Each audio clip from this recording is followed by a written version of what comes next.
Hello students, welcome to Global Online. This is Ankita Sood. So West Bengal set paper 1 preparation में आज हम discuss करने वाले हैं कुछ एजेंसीज जो कि डिजास्टर मैनेजमेंट के लिए बनाई गई हैं। बहुत इंपॉर्टेंट एजेंसीज हैं ये। हमें हेल्प करती हैं, लोगों तक अवेयरनेस पहुंचाने में मदद करती हैं कि कैसे हमारी पृथ्वी को हम पर्यावरण से या दूषित होने से बचा सकते हैं और क्या क्या गवर्नमेंट ऑफ इंडिया इनिशिएटिव्स लेती है, वो सब चीज़ें यहाँ पर आज हम कवर करेंगे। अपकमिंग एग्जामिनेशन के लिए ये टॉपिक बहुत इंपॉर्टेंट है, तो आप सभी इस सेशन में एंड तक बने रहिएगा। आगे बढ़ने से पहले आपको बता देना चाहती हूँ कि एग्जाम क्वालिफाई करने के लिए पेपर 1 प्रिपरेशन पर ध्यान देना बहुत जरूरी है। इसमें आप आसानी से 75 प्लस स्कोर कर सकते हो अगर आप एक स्मार्ट प्रिपरेशन को फॉलो करते हो। एंड इसके लिए कंप्लीट कोर्स हमने लॉन्च किया है जो कि एग्जामिनेशन के डिफिकल्टी लेवल और लेटेस्ट पैटर्न को ध्यान में रखते हुए ही बनाया गया है। इसमें हम कंप्लीट पेपर 1 के फुल सिलेबस वीडियो लेक्चर्स आपको देते हैं, बहुत ही सिंपल लैंग्वेज में रियल लाइफ एग्जाम्पल्स के साथ, बहुत ही ज्यादा इंटरेस्टिंग वे में यहाँ पर आपके सारे कॉन्सेप्ट्स क्लियर करवाने की मैं श्योरिटी देती हूँ।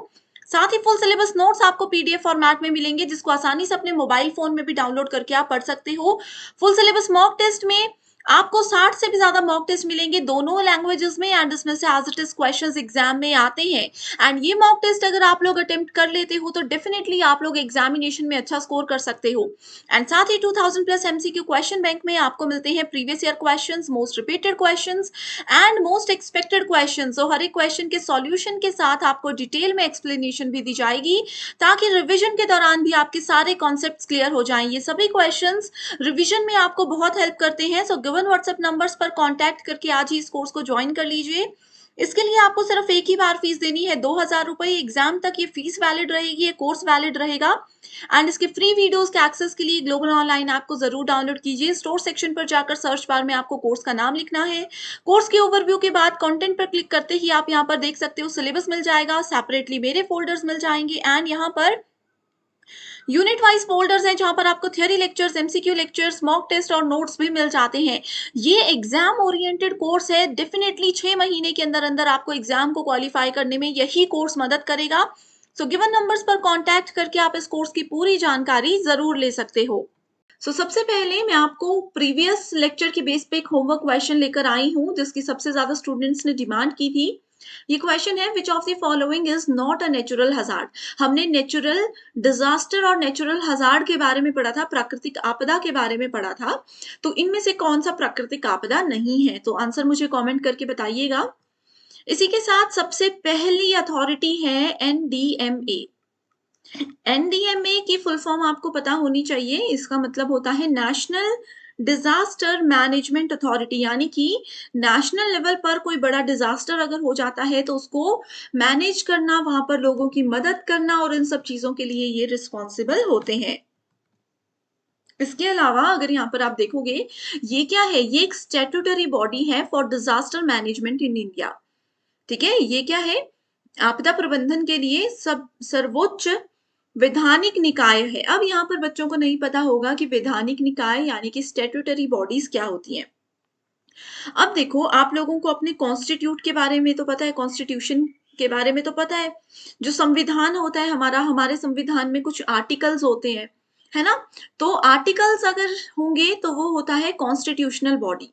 लेकिन यहाँ पर बात की गई है स्टैट्यूटरी बॉडी की। अब किसी भी चीज के आगे अगर हम एक्ट लिखते हैं, जैसे एक्ट 2005, एक्ट 2015, ऐसे जो एक्ट्स होते हैं, इसका मतलब है कि वो वैधानिक निकाय है, वो स्टैट्यूटरी बॉडी है जिसको कि हमारे कॉन्स्टिट्यूशन में, हमारे संविधान में तो रजिस्टर नहीं किया गया, लेकिन इसको किसके द्वारा सेटअप किया जाता है? हमारी पार्लियामेंट के द्वारा सेटअप किया जाता है। ओके, सो बेसिक इंट्रोडक्शन बता दिया, बाकी नेक्स्ट यूनिट हायर एजुकेशन में हम इसको कवर करेंगे। देखो, एनडीए में क्या करता है, ये 27 सितंबर 2006 से स्टार्ट किया गया था, जो कि डिजास्टर मैनेजमेंट एक्ट 2005 के अंडर आता है। एग्जाम में ये क्वेश्चन बहुत बार पूछा गया है।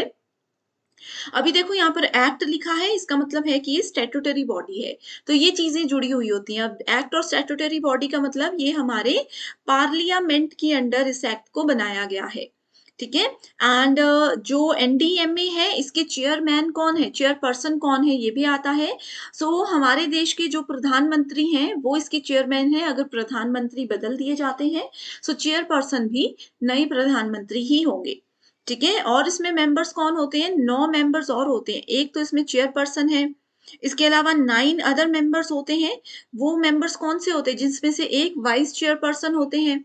ठीक है, एंड जितने भी स्टेट्स के डिजास्टर मैनेजमेंट के लोग होते हैं वो सब इसके मेंबर्स रहते हैं। सो ये क्वेश्चंस एग्जाम में आते हैं। अब बात करते हैं कि एनडीएमए का फंक्शंस क्या हैं, रिस्पॉन्सिबिलिटीज यानी कि जिम्मेदारियां क्या हैं।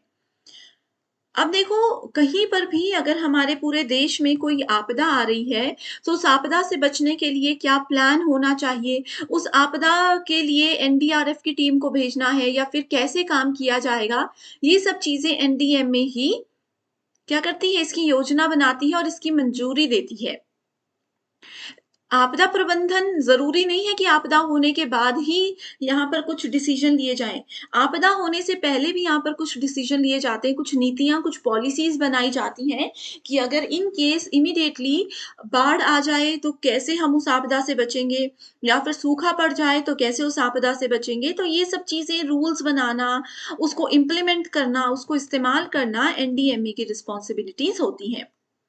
It approves plans prepared by ministries or departments of central government in accordance with national plan.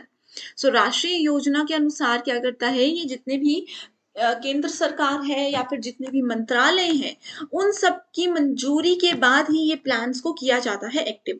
ऐसा नहीं है कि एनडीएमए ने कोई प्लान बना दिया और चलो उस पर काम करते हैं। वो बहुत सी, ये जो 10 मेंबर्स की कमेटी होती है उनका अप्रूवल जरूरी होता है। ठीक है, और भी गाइडलाइंस ये प्रोवाइड करवाते हैं जिसमें कि स्टेट अथॉरिटीज यानी कि राज्य के प्राधिकारी होते हैं, और स्टेट प्लान भी इसमें जो है, राज्य योजनाएं भी इसमें तैयार की जाती हैं। ओके, अब देखो, जैसे हम डिजास्टर मैनेजमेंट एक्ट 2005 की बात कर रहे थे, इसको डीएमए 2005 बोला जाता है। गवर्नमेंट ऑफ इंडिया के द्वारा ये एक्ट पास किया गया था। किस लिए किया गया था, कि कोई भी बड़ी आपदा अगर आती है तो कैसे उस समय मीटिंग्स ना करनी पड़े, उस समय बैठक ना करनी पड़े और इमीडिएटली हम एक्शन ले सकें, इसके लिए ये अथॉरिटी बनाई गई थी और इसी के लिए ये एक्ट बनाया गया था। ठीक है, ज्यादा ये कब हुआ, कोविड-19 में जो डिसीजंस लिए गए लोगों के बचाव से रिलेटेड या किसी भी और चीज से रिलेटेड, तो उस समय पे डीएमए को सबसे ज्यादा काम में लाया गया। ठीक है, देखो यहाँ पर देख सकते हो आप, द कोविड-19, ये कोविड-19 की शुरुआत और उसके बाद पूरे भारत में लॉकडाउन के साथ खबरों में आया। आपदा प्रबंधन अधिनियम 2005 के तहत लॉकडाउन लगाया गया था। सो ये क्वेश्चन एग्जाम में ना जाने कितनी बार आ चुका है। ओके, सो नेक्स्ट देखो, एक क्वेश्चन है, ये प्रीवियस ईयर क्वेश्चन है कि मैं मध्य प्रदेश सेट एग्जाम जो 2018 में हुआ था वहां से मैंने लाया है। The national disaster management authority functions under which union ministry. So कौन से मंत्रालय के अंदर national disaster management authority NDMA को रखा जाता है, तो होम अफेयर्स के अंदर रखा जाता है। एक चीज याद रखिए, गृह मंत्रालय होता है इसका नाम। एक एक बात याद रखिएगा कि जितने भी डिजास्टर मैनेजमेंट की अथॉरिटीज होती हैं, लगभग सभी अथॉरिटीज होम अफेयर्स के अंदर आती हैं। ठीक है, सो अगर आपको नहीं भी किसी का आंसर पता होता होगा तो होम अफेयर्स को आप सेलेक्ट कर सकते हो। 99% चांसेस होंगे कि आपका आंसर करेक्ट ही होगा। ओके, कि तुक्का मारना ही है तो आप ये कर सकते हो। इसके बाद अब देखो, नेशनल क्या हो गया, पूरे इंडिया लेवल पर। इसके बाद अगर स्टेट में होता है कोई छोटा सा डिजास्टर होता है, ठीक है, तो स्टेट डिजास्टर मैनेजमेंट अथॉरिटी उसके लिए बनाई जाती है। ठीक है, स्टेट लेवल पर कोई भी प्लान बनाना है तो उसके लिए ये रिस्पॉन्सिबल है। एंड इसमें चीफ मिनिस्टर जो किसी भी स्टेट के सीएम होते हैं वो इसके चेयरपर्सन होते हैं, और 8 मेंबर्स को अपॉइंट किया जाता है चीफ मिनिस्टर के द्वारा ही। इससे भी छोटी फिर स्टेट के अंदर आ जाता है आपका district disaster management authority, DDMA जिसको बोला जाता है।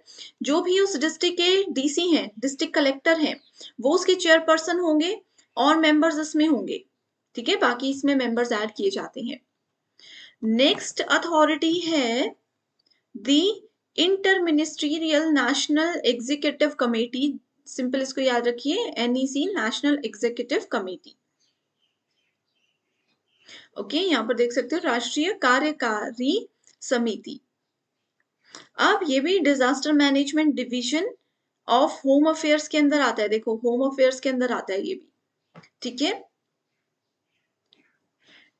इसको किसके द्वारा कॉन्स्टिट्यूट किया जाता है, किसके द्वारा इसका गठन किया गया था?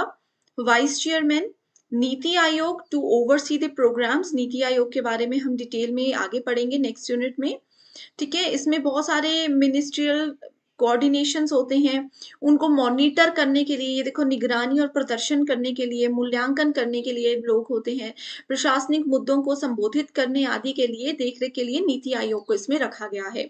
एग्जाम में ये क्वेश्चन आ चुका है कि NEC जो है, इसमें किसी भी काम की देखरेख करने के लिए कौन सी अथॉरिटी को रखा गया है? सो वो होगी आपकी नीति आयोग। ये बहुत आसान प्रश्न है, लेकिन बच्चे कंफ्यूज हो जाते हैं। सेंट्रल गवर्नमेंट के द्वारा इसको जो है, इसका प्राधिकरण किया जाता है, इसकी मदद की जाती है हमेशा। अब बात आती है NDRF की। सभी लोगों ने इसके बारे में जरूर सुना होता है। इसकी फुल फॉर्म है नेशनल डिजास्टर रिस्पांस फोर्स। ये किसके लिए रिस्पॉन्सिबल होती है? हेल्थ के लिए, एनवायरमेंट, फॉरेस्ट और क्लाइमेट चेंज के लिए, साइंस एंड टेक्नोलॉजी के लिए, या फिर होम अफेयर्स के लिए? तो ये दे दिया मैंने आपको होमवर्क क्वेश्चन। अब इसका आंसर चाहे तो इंटरनेट पे ढूंढो, चाहे कुछ भी करो, लेकिन इसका आंसर मुझे कमेंट करके जरूर बताना। एग्जाम में 100% आएगा, ठीक है। जरूर एग्जाम में ये क्वेश्चन आने वाला है। NDRF was formed in 2006 under the Disaster Management Act 2005 with the purpose of specialized response of natural and man-made disaster. अब देखो क्या होता है, प्राकृतिक आपदाएं भी होती है और मानव निर्मित आपदा भी होती है ना। सो किसी भी तरीके की आपदा अगर हमारे देश में, पूरे देश में हो रही है कहीं पर भी, तो उस समय जो सबसे पहले फोर्स आती है वो होती है NDRF। मान लीजिए बाढ़ आ गई, कई लोग बाढ़ के बीच में फंस गए या ऐसा कुछ हो गया, तो NDRF की टीम इतनी एक्टिव होती है कि वो पानी में जाकर के भी लोगों को बचाती है।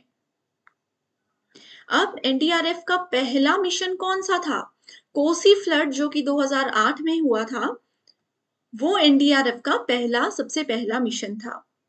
ओके, जो सेक्शन नंबर 46 है डिजास्टर मैनेजमेंट एक्ट 2005 के अंदर, सेक्शन 46 है, उसमें NDRF के रूल्स, रेगुलेशंस और उनकी रिस्पॉन्सिबिलिटीज के बारे में लिखा होता है। एक प्रश्न यहाँ पर यह भी आता है कि NDRF को मैनेज कौन करता है? तो इसको सेंट्रल गवर्नमेंट जो है इंडिया की, वो मैनेज करती है। कैसे? जो आपातकालीन स्थिति में राहत के लिए जाना है, कैसे लोगों को वहां पर फूड प्रोवाइड करवाया जाता है, फैसिलिटीज प्रोवाइड करवाई जाती है, कैसे एक्ट करना है, ये सब चीजें सेंट्रल गवर्नमेंट ही फंड्स प्रोवाइड करवाती है NDRF को। अब आपने देखा होगा रिसेंटली नॉर्थ इंडिया में कितनी ज्यादा बाढ़ आई है, वहां पर भी NDRF की टीम बहुत एक्टिवली पार्टिसिपेट कर रही थी। बहुत से लोग फंसे हुए थे जिनको खाना नहीं मिल रहा था, सो उनको खाना दिया जा रहा था, जरूरत के सामान प्रोवाइड करवाए जा रहे थे। तो क्या होगा, उनका फंड कौन देता है, उनके खर्चे कौन करता है? तो वो सेंट्रल गवर्नमेंट करती है इंडिया की। देखो ये सेम प्रश्न है, which of the following ministries is the nodal ministry at the centre of coordination disaster management activities for all natural disaster? सूखे के अलावा, ड्रॉट्स है ना यहाँ पर लिखा हुआ, सूखे को छोड़कर प्राकृतिक आपदाओं के लिए कौन सी मिनिस्ट्री रिस्पॉन्सिबल है? सो क्या है? होम अफेयर्स रिस्पॉन्सिबल है। करेक्ट आंसर है option number B, that is गृह मंत्रालय। अब यहाँ पर एक सवाल और आता है कि अगर सूखा हो तो कौन सी मिनिस्ट्री रिस्पॉन्सिबल होगी? ये भी एक होमवर्क क्वेश्चन दे दिया। पूरा कमेंट करके पूरा लिखेगा कि सूखे के लिए ये वाली मिनिस्ट्री रिस्पॉन्सिबल होती है। इससे आप क्या करोगे, आपको नहीं आंसर आता है, सर्च करके भी लिखोगे तो आप बाकी के स्टूडेंट्स की भी मदद कर रहे हो, एंड आपका जवाब सही है या गलत वो मैं कमेंट करके बताऊँ। पेपर 1 के साथ साथ पेपर 2 प्रिपरेशन पर भी फोकस कीजिएगा। एग्जाम ओरिएंटेड वे में कंप्लीट स्टडी मटेरियल हम आपके लिए लेकर आए हैं, जिसमें आपको फुल सिलेबस नोट्स और MCQs मिलेंगे। इसमें आपको previous year questions, most repeated questions और एक्सपेक्टेड क्वेश्चंस हम देते हैं, जिसमें से एज इट इज क्वेश्चंस हर बार एग्जाम में पूछे जाते हैं। ये स्टडी मटेरियल ना सिर्फ एग्जाम क्वालिफाई करने में आपको मदद करता है, बल्कि इसके बाद इंटरव्यू को क्वालिफाई करने में भी आपको बहुत हेल्प करेगा। सो सब्जेक्ट्स की लिस्ट आपके सामने है, इसमें से अपना पेपर 2 सब्जेक्ट सेलेक्ट कीजिए एंड गिवन व्हाट्सएप नंबर्स पर कॉन्टैक्ट करके आप इसको आज ही जॉइन कर सकते हो। इसके लिए आपको सिर्फ एक ही बार फीस देनी है ₹1280 एंड मैं आपको श्योरिटी देती हूँ कि जब तक एग्ज़ाम क्लियर नहीं हो जाता, इंटरव्यू क्लियर नहीं हो जाता, तब तक आप इसका बेनिफिट उठा सकते हो। So thank you so much everyone for watching this video and I wish you all the very best.